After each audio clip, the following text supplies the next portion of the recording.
Hola, ¿qué tal? Muy buenas tardes. Les saluda Luis Diego Quiroz, director de la revista Vida y Éxito. En esta ocasión nos encontramos con el señor Enrique Bolaños. Él es el rector del INCAE, está en este momento en Nicaragua y vamos a conversar con él varios asuntos acerca de la institución, acerca de la educación y también de la situación de nuestros países centroamericanos durante esta pandemia y qué podemos esperar para los próximos meses y años. Don Enrique, mucho gusto, muchas gracias por estar aquí con nosotros. Muchas gracias, Luis Diego. Mucho gusto estar con la revista Vida y Éxito y muchas gracias por invitarme a esta conversación, a este diálogo. Gracias a usted, don Enrique. Bueno, usted está en este momento en Nicaragua, pero desde 2015 está en la rectoría de INCAE. Entonces podemos decir que conoce y se mueve bastante por la región, ¿verdad? Así es, INCAE, como tú sabes, fue fundado como una escuela para la región y tenemos los países miembros que llamamos nosotros, que son los 6 países de Centroamérica, incluyendo Panamá y el Ecuador. Así que ya andamos de país en país atendiendo a nuestros mercados en esta región. Excelente, don Enrique. Vamos a comenzar con las preguntas. La primera es relacionada con esta pandemia, con esta crisis del COVID-19 y me gustaría preguntarle cómo considera que ha sido la gestión sanitaria de esta pandemia en la mayoría de nuestros países centroamericanos y por qué no también incluyamos a Ecuador. ¿Cómo considera usted que han actuado las autoridades? Mira, Luis Diego, cuando esta pandemia empieza a fines de enero, digamos, que sale, porque ya salió de la China, ya llegó a España, Italia y después llegó a Estados Unidos. Los números iniciales eran aterradores de la cantidad de casos que surgían y de la cantidad de muertes que habían en estos países de Europa Occidental, de la China y de Estados Unidos. Nosotros nos preocupamos porque nuestros sistemas de salud en nuestros países son relativamente frágiles y más o menos la capacidad instalada de salud de nuestros países está balanceada con la demanda normal que existe de necesidades de salud. Y si nosotros recibíamos un impacto grande de una demanda inesperada, pues el riesgo era que colapsaran los sistemas de salud y por ende, pues que pasaran cosas trágicas para nuestra población en general. Así que nosotros lo vimos esto como un riesgo humano y lo que veíamos era, desde INCAE empezamos a hablar con los gobiernos, con los países y básicamente lo que veíamos era que había que lograr varias cosas. Una cosa era pues salvar vidas humanas, evitar la crisis humanitaria que no podía venir y entonces era ver cómo podíamos salvar las vidas humanas y para eso había que averiguar cuál era la capacidad instalada de la salud en los países y ver si había suficientes unidades de cuidados intensivos, si había suficientes ventiladores, si había suficiente equipamiento médico y todas las medidas preventivas necesarias. Los países después rápidamente se dieron cuenta que el virus venía de importación y muchos de ellos cerraron las fronteras. Diferentes países tomaron diferentes medidas. La gran mayoría, a excepción, diría yo, de Nicaragua, se dedicaron a cerrar fronteras, a hacer algún tipo de cuarentena, algún tipo de control de la población y a tomar las medidas para evitar la contaminación, evitar el contagio y las medidas para poder preparar dentro de lo que se podía el sistema de salud en el país. Obviamente son países los nuestros muy frágiles económicamente, con sistemas fiscales débiles, con flexibilidad fiscal débil y que tenemos un enorme porcentaje de nuestra población en el mercado informal o mercado vulnerable. Entonces habría que siempre jugar ese balance entre salvar la vida humana cerrando la economía y cómo mantener cierta economía activa para no ahogar económicamente al país y la población. Entonces, específicamente en la parte humana, en la parte de salud, pues digamos El Salvador, Guatemala cerraron fronteras, Costa Rica, Panamá también, y cada país tenía una capacidad diferente instalada. Aquí la parte de la salud no se trata solamente de aislar a los contaminados o de cerrar y poner cuarentena en el país, sino también a tener el nexo epidemiológico, tener la capacidad de tener los test y las pruebas que se hacen necesarias y tener todo el proceso posterior de datos para tener control total de la pandemia y control total del contagio. Entonces, si puedes ver, digamos, Costa Rica es un país que inicialmente es de los que más casos reportó, pero rápidamente logró obtener su nexo epidemiológico, logró obtener que casi que todos los casos eran importados, y ahora se puede decir que casi el 70% de sus casos están recuperados, tiene control total del nexo epidemiológico, tuvo apenas 8 muertes y está con una situación bastante mantenida. Hay otros países, digamos Guatemala y El Salvador, que hicieron controles tan fuertes como el que hizo Costa Rica, pero yo siento que sus sistemas de salud, sus sistemas de control de nexo epidemiológico, su sistema de monitoreo de pruebas no fue tan sólido, no fue tan fuerte, y hoy se ve pues que se les han aumentado los casos y están en esa batalla constante de ver cómo controlan el sistema de salud. Y tienen más muertos que lo que tiene Costa Rica, aunque afortunadamente tienen muchos menos muertos que lo que tiene, digamos, relativamente o proporcionalmente a la población los países del Europa Occidental. Así que yo te diría que dentro de la gran crisis que esperábamos que íbamos a tener, a la fecha, muchos de los países lo han manejado, no están fuera del peligro. Tal vez el único que está ahorita controlado es Costa Rica. Sin embargo, yo alerto que este es un caso o este es un proceso de 2 años. Aquí hasta que no venga la vacuna, no vamos a estar al otro lado de la situación. Y entonces que no nos confiemos, porque el virus va a continuar, va a seguir viviendo con nosotros y vamos a tener que aprender a lidiar con este virus mientras tratamos de reactivar la economía, y pueden surgir otros brotes futuros que hay que saberlos manejar y controlar, y casi se puede decir que hay que saberlos anticipar. Así que de Panamá, Costa Rica, Honduras, Guatemala, El Salvador, unos mejor, otros peor, todos intentaron de controlar el virus. El caso de Nicaragua es distinto, pues el gobierno de Nicaragua dijo: no vamos a afectar la economía, mantengamos todo abierto, hagamos reuniones, hagamos mitines, hagamos sesiones, y no tomó ningún control. Hoy en día Nicaragua es el que reporta menos casos activos, el que reporta menos muertes, pero hay cuestionamiento pues de la credibilidad de esos datos, y ya se habla, pues, y se rumora y se siente en el ambiente, y anecdóticamente se hablan de que los hospitales se están empezando a saturar. Lo malo de esto, lo peligroso de esto es que si no se controla, con tanto por ciento de la población afectada asintomática, pues el riesgo del virus puede ser muy, muy fuerte, muy grande, y podemos llegar a lo que se llama el contagio de rebaño, que es una posibilidad que le puede pasar a Nicaragua, que casi le pasa a Guayaquil, cuando Guayaquil perdió control un momento y tuvo tanta gente afectada y tanta gente que murió, y murieron, se veía que morían en las calles entrando a los hospitales en Guayaquil. Ahora que usted lo habló sobre mantener la economía, ya los países están hablando, si bien todavía la pandemia no está controlada y estamos lejos de una cura o de una vacuna, sí ya se está hablando de la reactivación económica. ¿Usted cree que en nuestros países están haciendo bien la tarea? ¿En nuestros países qué, perdón? Están haciendo bien la tarea de reactivar la economía, están siguiendo bien, dando los pasos correctos. Mira, Luis Diego, si tú ves lo que pasó en Estados Unidos, digamos, que ellos cerraron, y al cerrar ellos hicieron una enorme movida fiscal para apoyar a la población con billones de dólares, y cada ciudadano está recibiendo ayuda y cheque y subsidio de desempleo. Es decir, ellos hicieron uso del Banco Central, hicieron uso del músculo fiscal para ayudarle a la gente mientras se cerraba y había la cuarentena. Nuestros países no tienen esa flexibilidad. Quizás el mejor país fiscalmente hablando ahorita es Guatemala, pero el resto de nuestros países tienen grandes porcientos de deuda pública respecto a su PIB, y tienen déficit fiscal como ellos operan.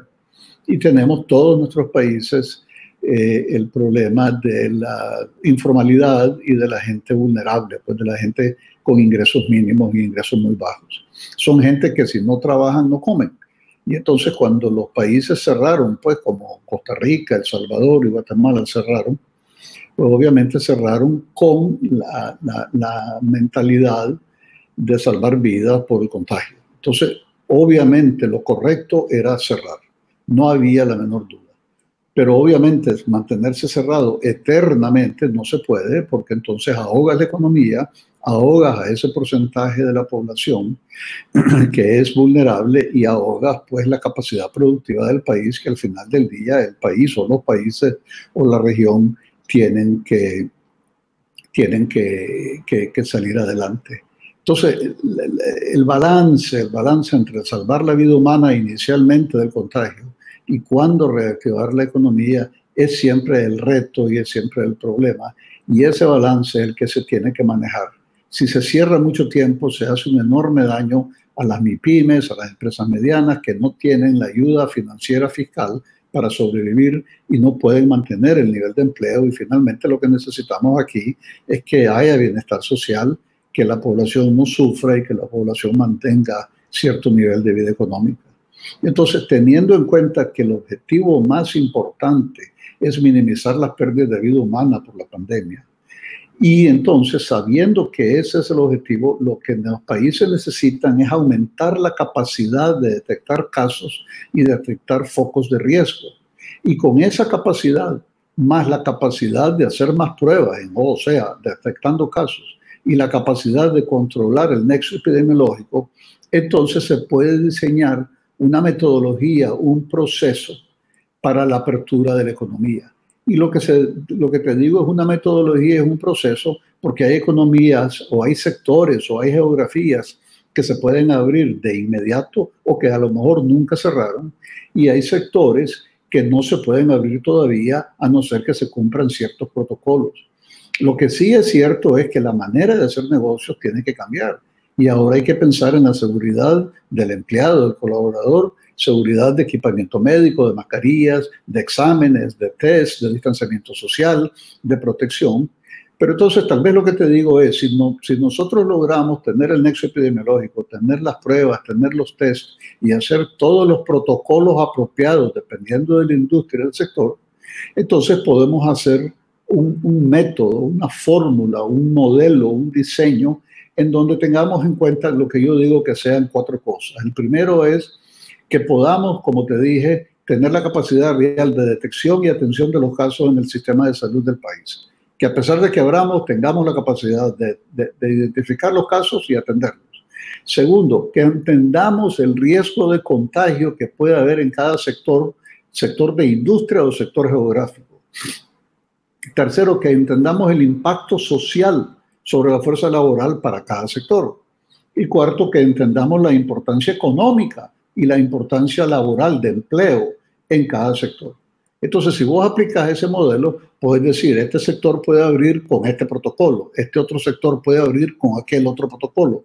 El tercer sector tal vez que abra más adelante o que no abra o que abra con unos protocolos más rígidos, y entonces ir avanzando en ese tipo de apertura económica.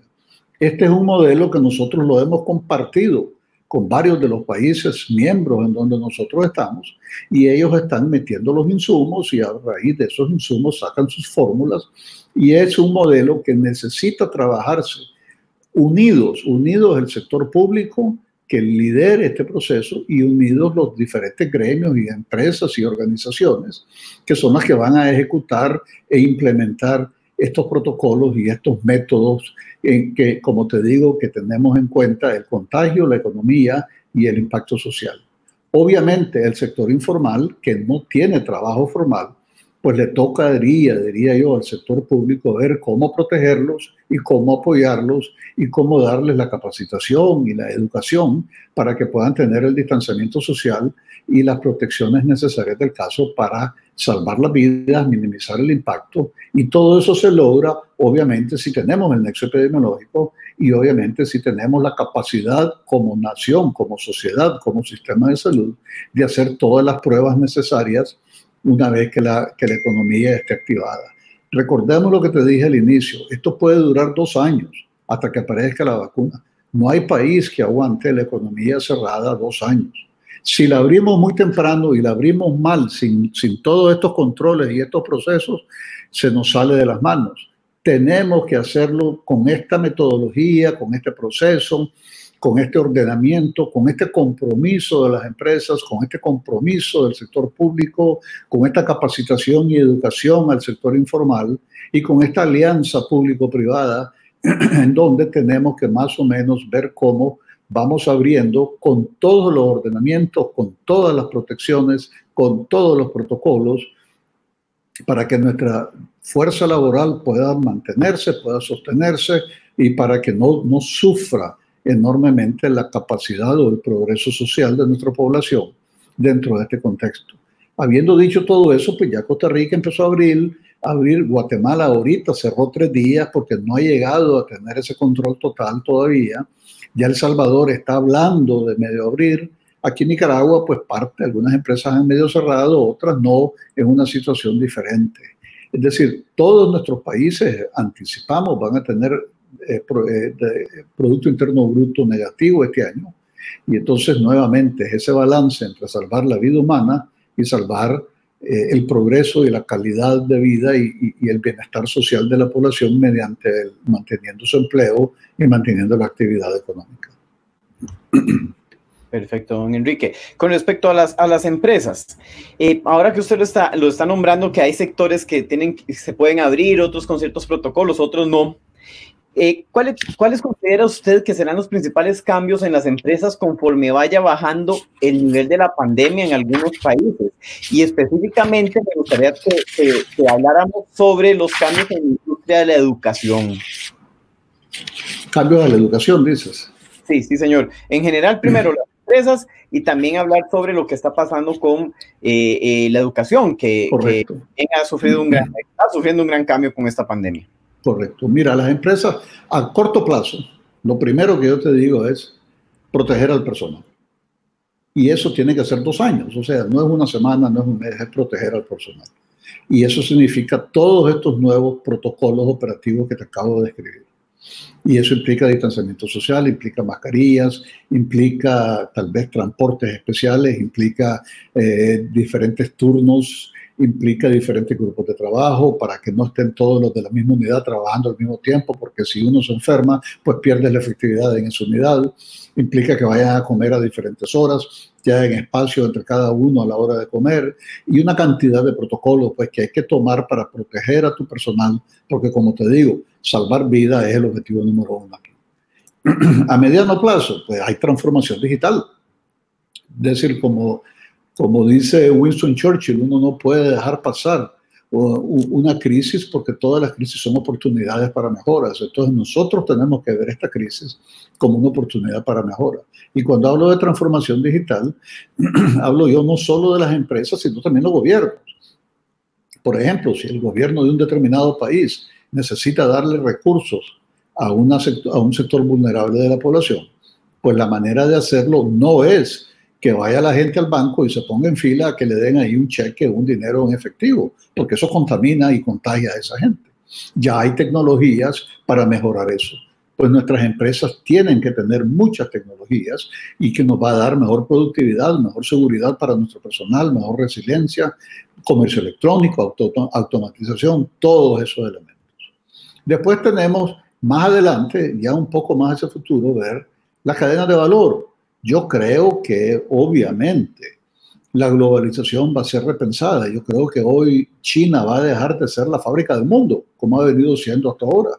Y entonces nuestros países en Centroamérica, que tenemos CAFTA, que tenemos el Acuerdo de Libre Comercio con Estados Unidos, pues ahí pueden haber oportunidades para que nosotros seamos unas fábricas para abastecer a Estados Unidos y estos mercados grandes por la mano de obra, por la cercanía y por el nuevo redimensionamiento de las cadenas de valor.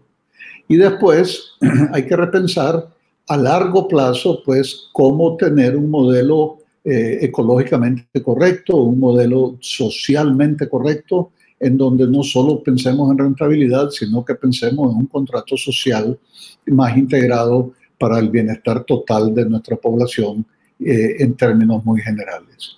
Con respecto a la educación, pues van a venir cambios similares. Pues yo creo que la transformación digital de la educación va a ser muy acelerada.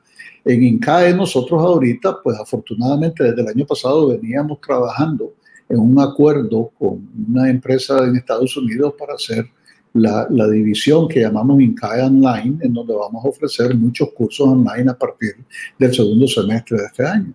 Nosotros, la maestría residencial que reside en nuestro campus está allí ahorita, pero todo lo que es programas ejecutivos, que antes los ejecutivos viajaban todos los meses al campus, ahora los estamos haciendo de una manera tecnológica, digital, muy diferente de cómo lo estábamos haciendo antes de la pandemia.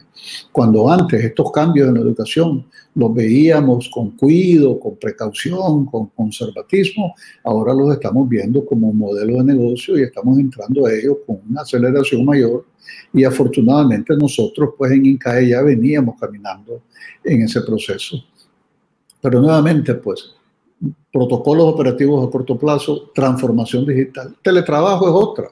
Hoy el 80%, 90% del personal de INCAE trabaja desde sus casas. Muchas empresas lo mismo. Eso va a cambiar el modelo de bienes raíces, va a cambiar el modelo de edificios comerciales y de alquiler, porque yo creo que en el futuro, y sobre todo con los grandes tráficos que tenemos en todas nuestras ciudades y cuellos de botella, en el futuro ya estamos aprendiendo que podemos trabajar desde nuestras casas, que podemos trabajar por medios digitales. Esta entrevista que estamos haciendo tú y yo hoy, hace 2 meses lo hubiéramos hecho presencial. Jamás se nos hubiera ocurrido hacerla de esta manera. Los viajes que en el futuro haremos todos nosotros serán menores. Todos esos son cambios, algunos de ellos positivos, y hay que saber como región explotar y aprovechar esas oportunidades que los cambios en el mundo globalmente nos va a venir para que podamos fortalecer nuestra productividad y darle mejor desarrollo económico integral a nuestros países. Enrique, centrándonos en INCAE propiamente, bueno, usted ya ahora comentó un poco sobre los cambios que está haciendo ante esta pandemia, ¿verdad? Pero INCAE se ha caracterizado mucho por ese contacto entre los estudiantes, ¿verdad? El network fundamental en INCAE. ¿Qué va a pasar ahora con la institución? Porque yo creo que aunque en 1 o 2 años ya controlemos esta pandemia, nos dimos cuenta que es posible recibir educación, trabajar y hacer muchas cosas sin movernos desde nuestras casas.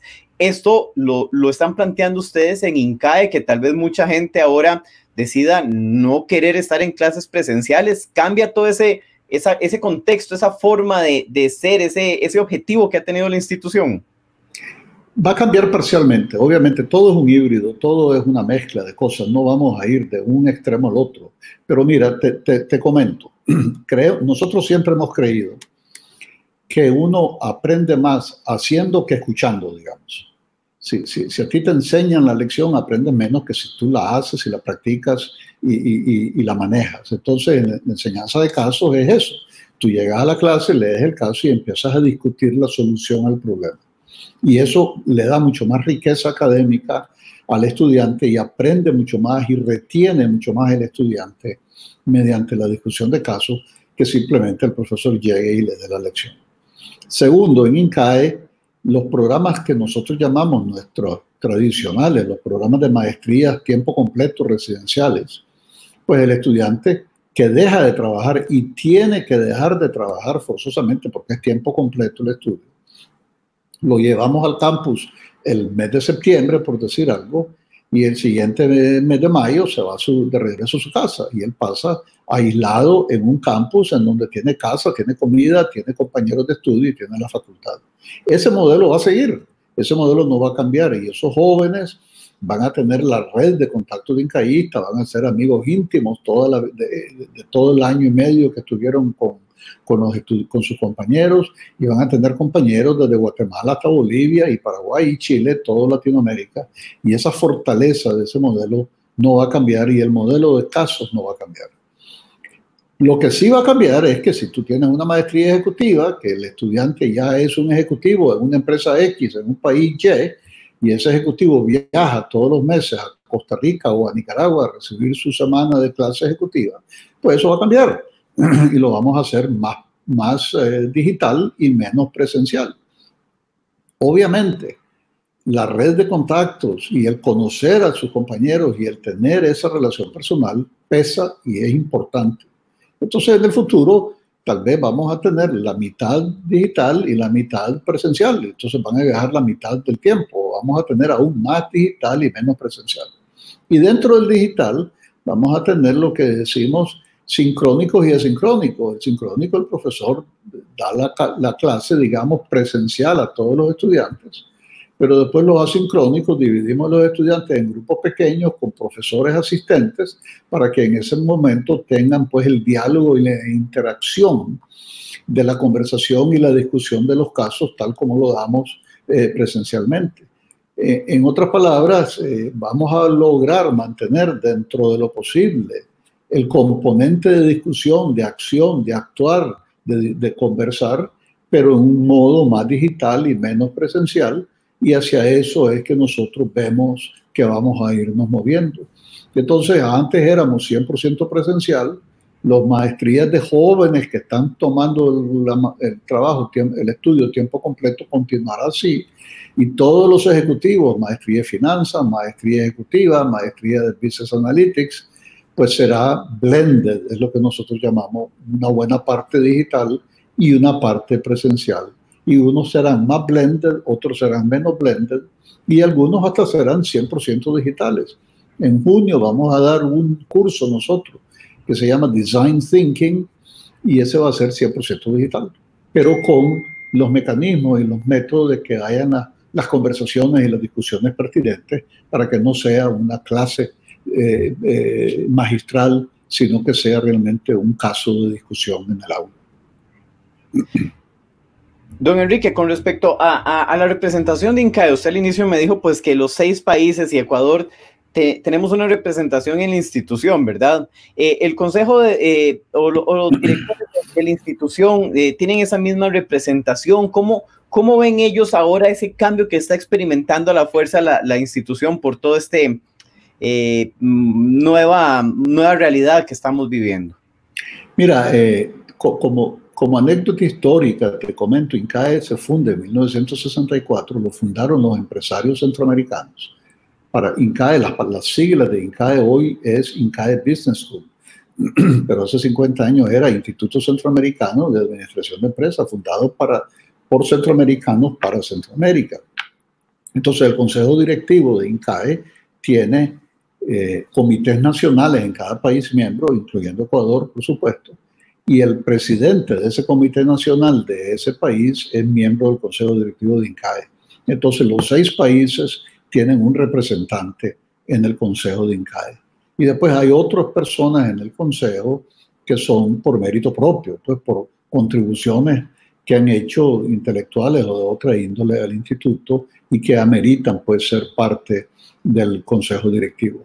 Además del Consejo Directivo tenemos lo que llamamos el Consejo de Asesor de INCAE, del rector, Consejo de Asesor del Rector de INCAE. Y ahí tenemos gente de toda nacionalidad, de todos lados, un grupo más grande y es mucho más amplio que simplemente de Centroamérica y de Ecuador.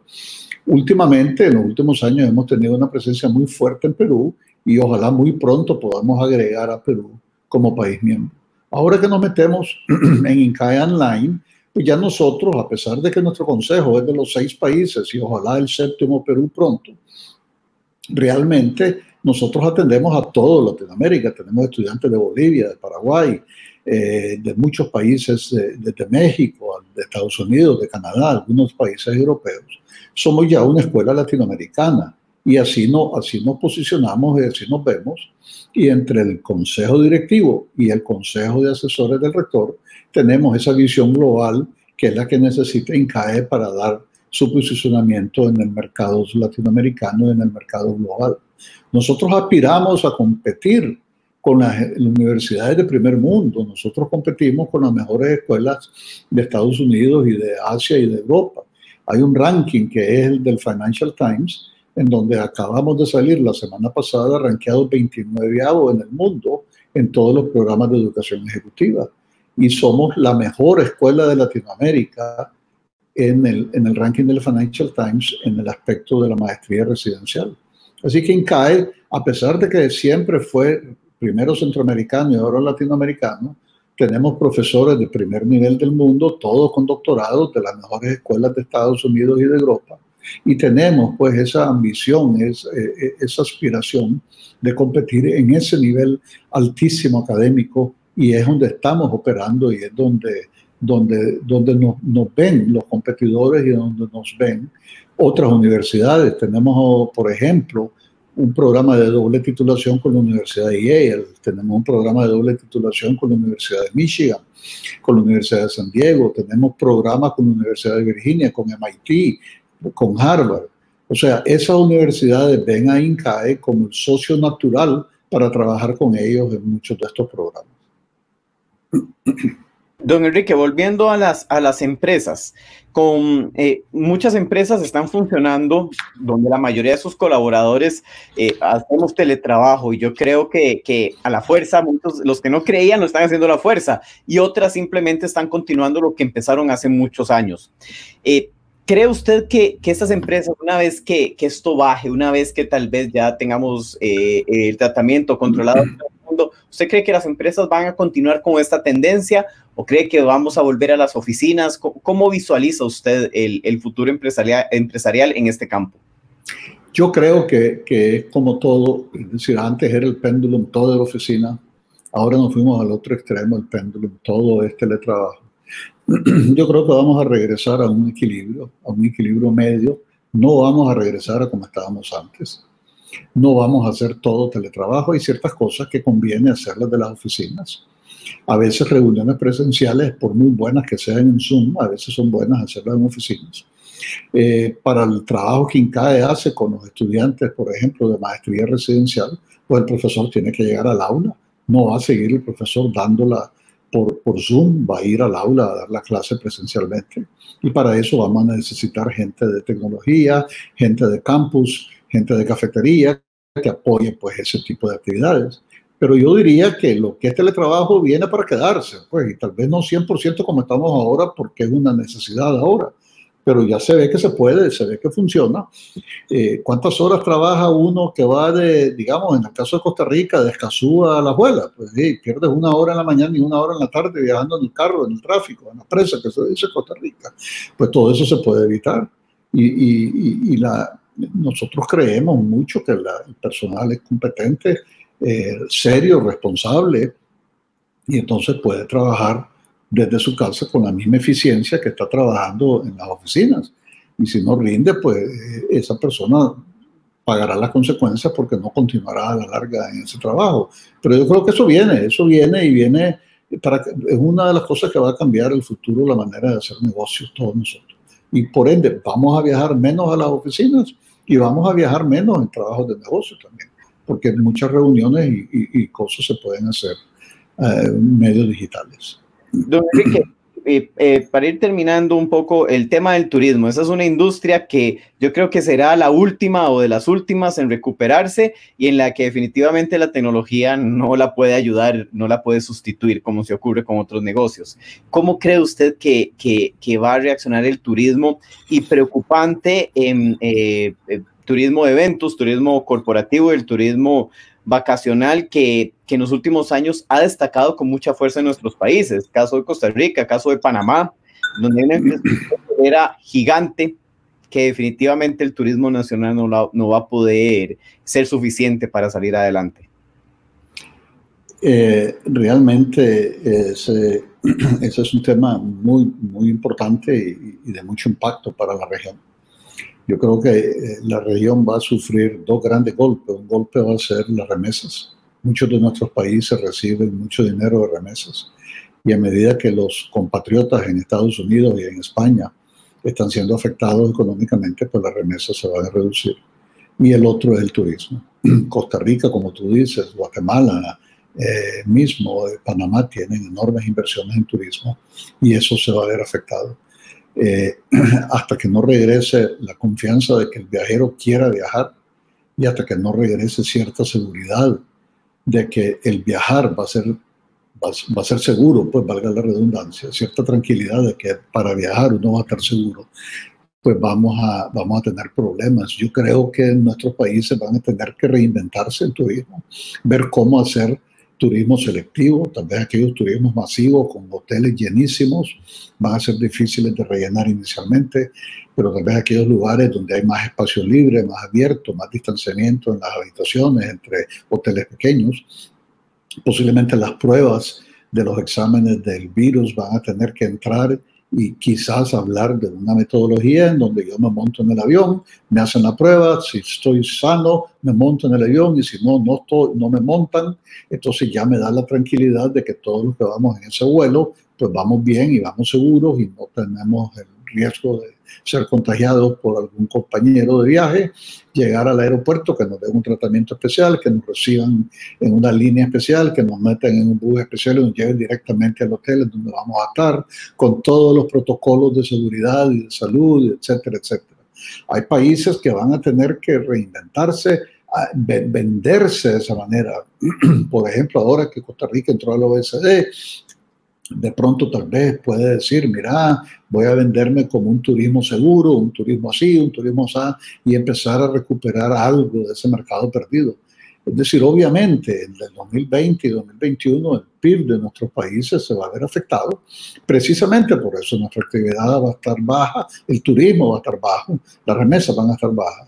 Y hay que ver cómo poco a poco uno va buscando los nichos, buscando las oportunidades y buscando cómo reinventar el modelo de negocio para que pueda uno sacar algo de turismo adelante y dar algo de oxígeno a esa actividad que es tan fundamental y tan importante para nuestros países.